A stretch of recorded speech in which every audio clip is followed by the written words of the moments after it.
오늘은 시편 150편 말씀을 함께 묵상을 해볼까 합니다. 150편 말씀을 한 절씩 교독을 먼저 하도록 하겠습니다. 1절을 제가 먼저 읽습니다. 할렐루야, 여호와의 성소에서 여호와를 찬양할지어다. 여호와의 권능의 궁창에서 여호와를 찬양할지어다.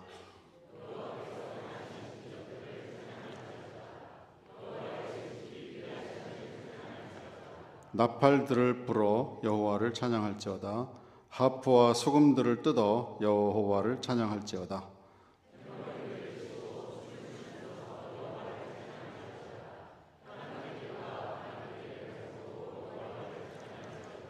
심벌즈들을 크게 울리면서 여호와를 찬양할지어다. 심벌즈들의 울리는 소리에 맞추어 여호와를 찬양할지어다.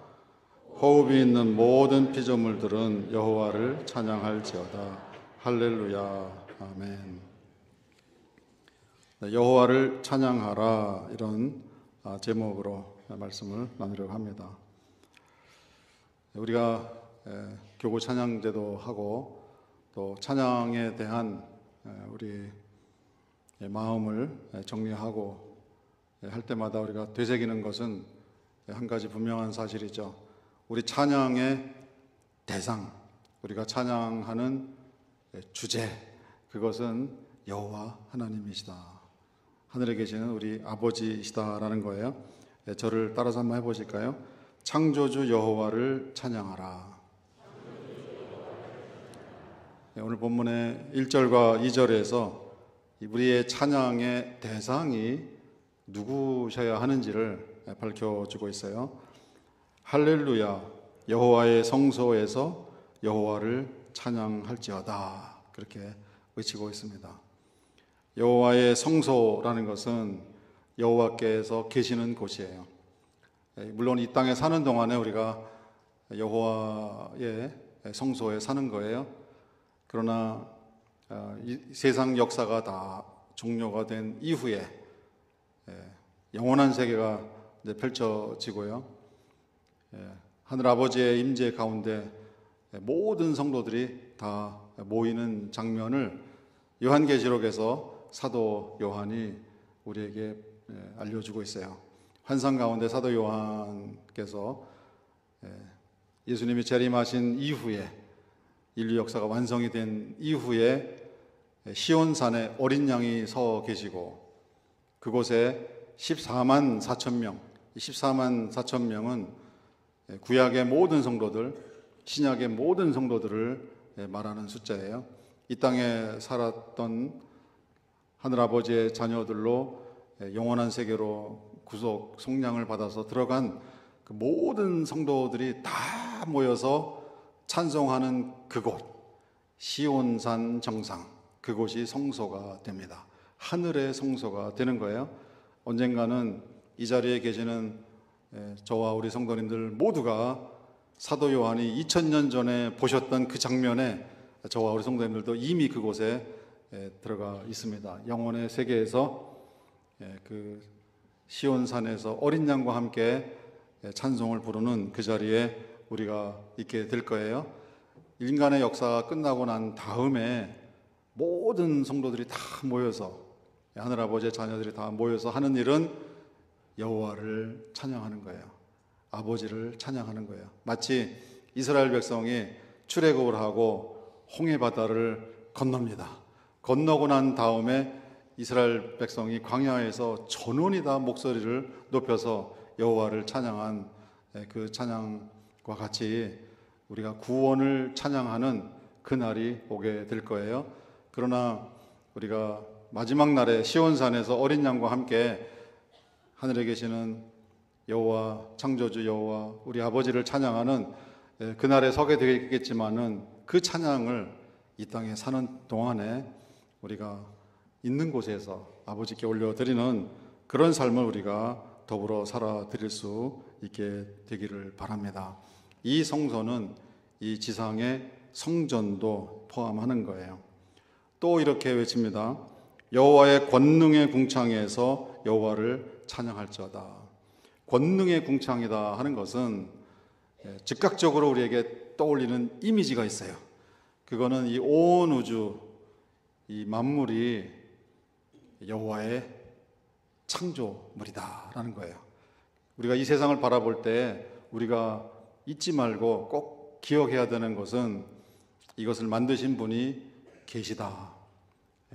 창조주가 계시다. 여호와의 존재를 우리가 잊지 않고 우리가 산다면은 우리의 가슴 속에서는 저절로 여호와를 향한 찬양이 올라오게 되는 거예요. 간혹 우리가 잊어버릴 수가 있죠. 그렇기 때문에 여호와의 권능의 궁창에서 여호와의 권능이 펼쳐진 이 창조의 세계 안에서, 이 우주 안에서 여호와의 존재를 기억하고 여호와의 존재를 찬양하라, 이렇게 명령으로 우리에게 환기를 시켜주시는 거예요. 우리가 살아있는 동안에 우리의 창조주이신 여호와 우리 아버지를 찬양하시는 우리 성도님들 되시기를 바랍니다. 더 나아가서요, 여호와께서 행하신 기적들을 찬양할지어다. 여호와의 지극히 위대하심을 찬양할지어다. 이스라엘 백성이 출애굽하고 홍해바다를 건너고 난 다음에 외친, 하늘을 향해서 올려드린 찬양의 그 가사의 내용이 바로 이거예요. 여호와께서 행하신 기적을 찬양합니다. 뭐 그런 홍해를 가르고 이스라엘 백성이 마른 땅을 건넌 그런 기적도 있지만은 저와 우리 성도님들의 삶 속에 아버지께서 자녀들을 위하여 행하시는 그 기적들이 우리가 가는 길 골목골목마다 쌓여 있음을 우리가 볼 수 있는 눈이 열려지시기를 바랍니다. 그것이 보여지게 되면은 찬양하지 않을 도리가 없는 거예요. 결국은 모든 것의 결론은 여호와의 지극히 위대하심을 찬양하게 되는 거예요. 이것이 결론이에요. 우리가 열심히 노력해서 이룩한 어떤 것이 아니라 우리 아버지는 위대하십니다. 결국은 우리를 죽음의 땅에서 영원한 생명의 땅으로 옮겨주신 그것이 최고 위대한 그런 구원의 기적이지만은 우리가 살아가는 동안에 우리의 삶에 필요한 것들을 채워주시고 자녀들을 향한 아버지의 사랑을 보여주시는 그 흔적들, 그것이 우리의 눈에 들어온다면은 우리는 감사하지 않을 도리가 없고 찬양하지 않을 도리가 없고 그것을 바라보면서 우리 아버지의 위대하심을 우리가 올려드리지 않을 도리가 없을 거예요. 그런 영적인 깊이까지 우리가 들여다보시고 하늘아버지의 위대하심을 찬양하실 수 있는 우리 모든 성도님들 되시기를 간절히 바랍니다. 요한계시록 14장 마지막 그 인류 역사가 완성된 이후에 성도들이 아버지께 시온 산에서 올려드리는 그 찬양의 내용, 성도들이 새 노래를 부른다. 방금 우리가 찬양 불렀지만 새 노래로 부르자 랄랄라. 그 새 노래, 그 새 노래는 구원이에요. 이 구원이라는 이 두 용어 속에 하늘 아버지께서 우리를 위하여 베풀어 주신 그 은혜와 사랑과 그 자비와 긍휼과 그 권능이 어느 정도인지 우리가 다 체험을 하고 그것에 대한 감사가 우리 가슴을 뚫고 터져 나오는 그런 노래죠. 주제는 구원이고요. 그 새 노래를 그날 우리가 부르게 될 건데요.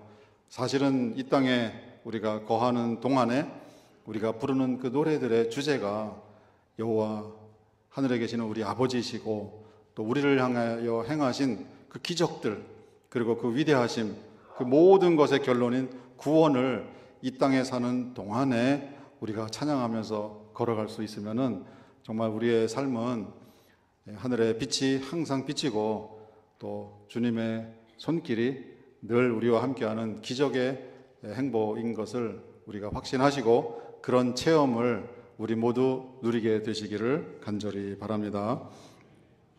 3절부터 5절까지 모든 악기들이 다 등장합니다. 나팔 소리로 찬양하며 여호와를 찬양할지어다.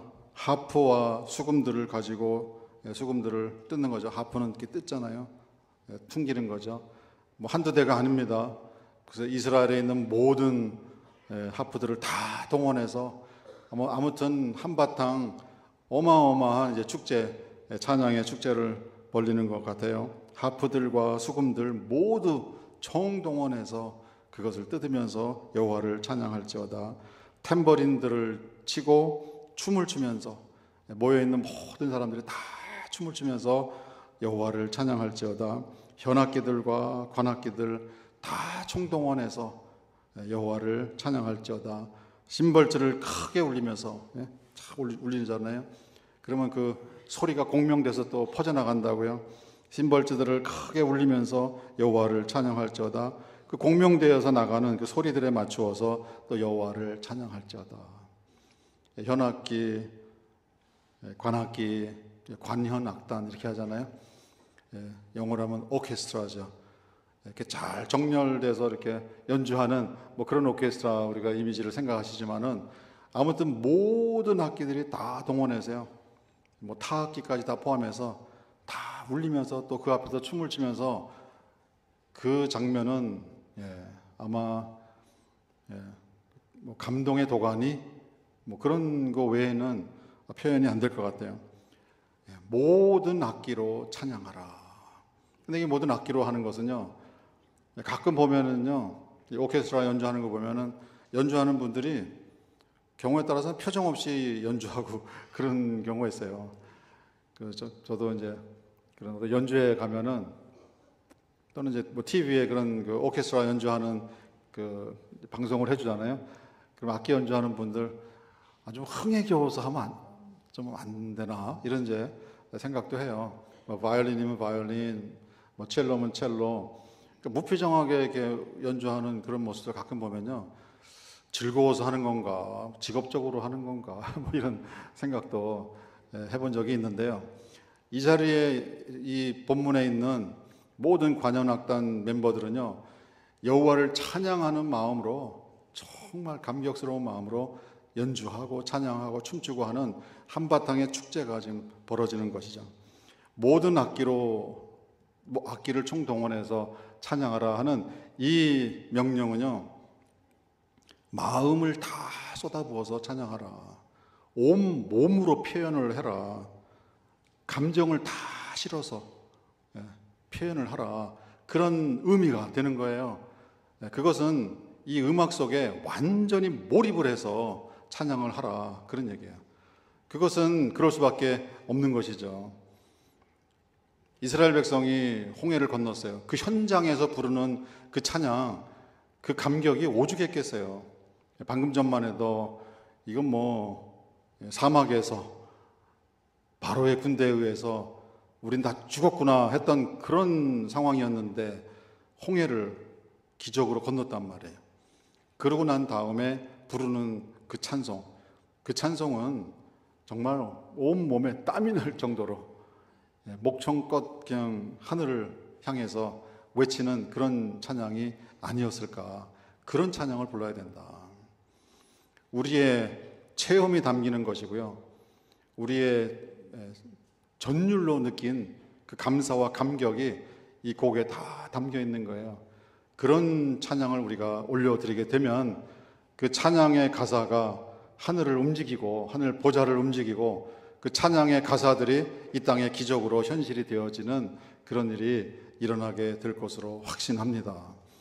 뭐 그런 것이 아니더라도요, 요즘에 뭐 가수들이 그 가수 노래 부를 때도요, 연습을 많이 한대요. 그렇게 연습을 한 다음에 감정이 그 속에 들어가고요, 그렇게 진심으로 부르는 그 노래를 들으면은 듣는 청중들이 눈물을 흘리고요, 그 노래 때문에 마음의 위로가 되었습니다. 그 노래 듣고 치유가 되었습니다. 마음의 상처가 치유되었습니다. 이런 이제 반응들이 오거든요. 우리가 부르는 그 찬양에 우리의 삶이 담기고 우리의 체험이 담기고 삶과 체험이 담긴다는 것은 하늘 아버지를 향한 우리의 감사와 우리의 감격이 담겨지는 것 아니겠어요? 우리의 감정이 담기는 것이고요, 그런 우리의 체험의 무게가 실리는 그런 찬양이 우리에게서 나간다면은 우리 자신에게 치유와 위로와 기적이 일어날 뿐만 아니라 그런 찬양을 듣는 분들에게도 동일하게 기적이 일어나는 그런 능력 있는 찬양으로 들려지게 될 거예요. 그곳에 아버지의 권능이 함께 전달되어지는 그런 역사가 있게 될 것으로 확신합니다. 그거는 건성으로 부르는 게 아니에요. 정말 한 단어, 한 곡조, 한 소절, 그 속에 우리 삶 전체가 녹아 들어가는 우리가 그런 수준으로까지 찬양의 깊이가 더해지시는 우리 세움 공동체, 우리 성도님들 다 되실 수 있기를 간절히 바랍니다. 계시록 14장 2절에 보게 되면은요, 이런 내용이 기록되어 있어요. 나는 하늘에서 들려오는 소리를 들었는데 폭포 소리 같기도 하고 큰 천둥 같기도 한 소리였습니다. 내가 들은 목소리는 수많은 하프 연주자들이 하프를 타는 것 같았습니다. 성도들의 찬양이에요. 폭포 소리 같이 들렸다. 그래서 오늘 우리가 올려드리는 그 찬양도 큰 폭포 소리 같이 들려질 수 있기를 바랍니다. 그리고 큰 천둥 같대요. 정말 하늘이 진동하고요, 땅이 진동하는 이제 그런 찬양이고요. 수많은, 셀 수 없이 많은 하프 연주자들이 동시에 하프를 연주하는 그 소리, 그 청아한 소리는 이루 말할 수 없을 거예요. 우리가 부르는, 우리가 올려드리는 찬양이 그런 찬양이 될 수 있기를 간절히 바랍니다. 본문을 통해서 우리에게 깨우쳐 주시는 말씀이죠. 이것은 시편 150편의 결론이기도 합니다. 더 나아가서 성경 전체의 결론이기도 하고요, 인류 역사의 결론이기도 합니다. 조금 전에 설명드린 것처럼 온 인류의 역사가 예수님의 재림으로 마무리되고 어린 양과 함께, 제가 종종 그런 말씀을 드리지만은 우리는 2024년 11월 17일 이곳에 지금 있지만은요, 사도 요한이 2000년 전에 본 예수님 재림 이후에 시온산에 어린 양이 서 계시고 그 어린 양이신 예수님과 함께 구약과 신약의 모든 성도들이 서 있는 그곳에 저와 우리 성도님들이 이미 그곳에 가 있는 거예요. 성도님들 돌아가셨다, 그런 말씀이에요. 그곳에 이미 가 계십니다. 미래에 이미 가 계십니다. 그곳에서 우리가 여호와 우리 아버지를 찬양하는 그 영광을 우리가 다 누리게 될 것인데요, 이 땅에 있는 동안에도 우리가 그 찬양을 올려드리는 그런 것을 우리의 본분으로, 우리의 사명으로 우리가 알고 그 찬양을 올려드릴 수 있다면, 미리 올려드릴 수 있다면은 우리의 앞길에 아버지의 권세와 영광과 능력이 펼쳐지는 그런 귀한 역사가 있게 될 것으로 확신합니다. 찬양은 모든 피조물들의 사명이고요, 이것은 저와 우리 성도님들의 이 땅의 삶의 결론이고 온 인류의 역사의 결론이 되는 거예요. 이사야 43장 말씀을 보면은 이 백성은 내가 나를 위하여 지었나니 나를 찬송하게 하려 함이니라. 찬양은 모든 피조물들의 사명인 것을 알려주세요. 저를 따라서 한번 해보실까요? 찬양은 모든 피조물들의 사명입니다. 그 말씀은, 찬양은 제가 이 땅에 존재하는 동안 제가 감당해야 되는 저의 사명입니다, 그런 얘기예요. 여호와의 존재를, 아버지의 존재를 절대로 망각하지 말라, 그런 얘기예요. 아니, 아버지의 존재를 어떻게 망각합니까?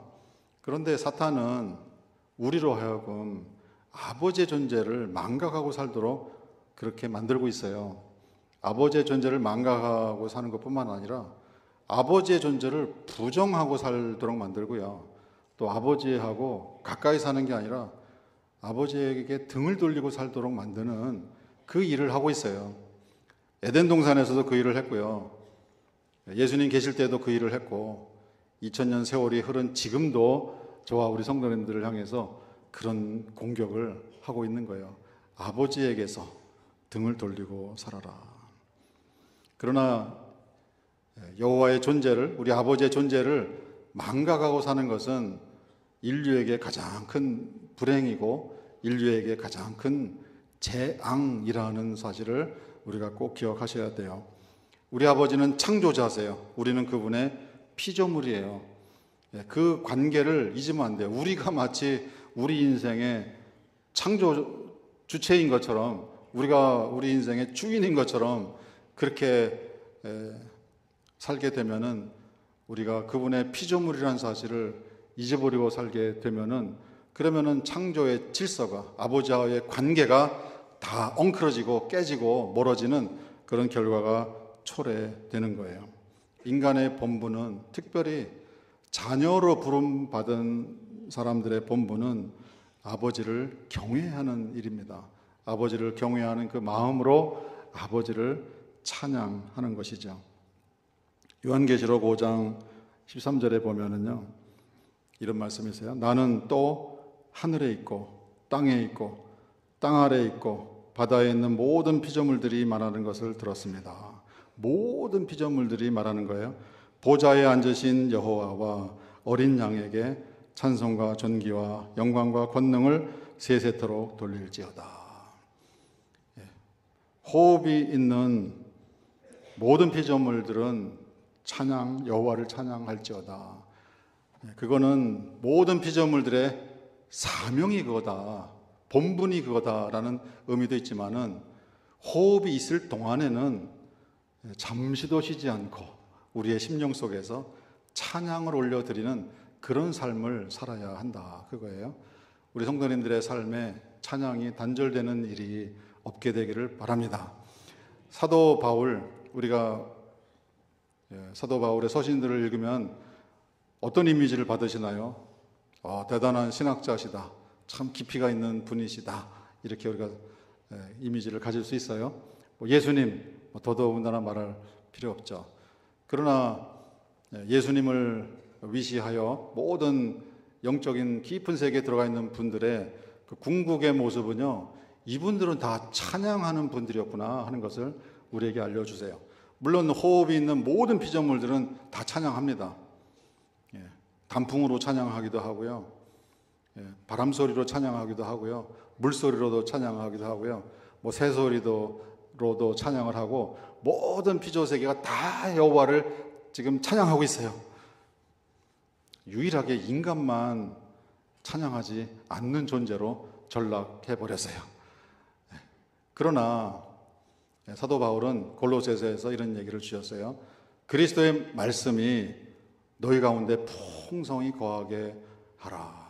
말씀, 올 우리 교회의 주제가 말씀 안에 거주하라 잖아요. 말씀에, 그리스도의 말씀이 너희 안에 풍성하게 거주하게 하라. 그러면 어떤 일이 발생합니까? 모든 지혜가 주어집니다. 말씀을 듣고, 말씀을 배우고, 말씀을 묵상하고, 말씀을 먹게 되면은 그 안에서 영적인 지혜를 우리가 얻게 되는 거예요.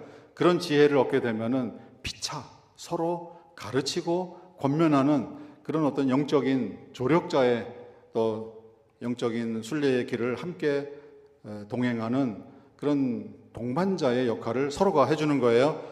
그런 영적인 깊이로 들어간 다음에 무슨 일이 일어나는가? 하나님을 찬양하라.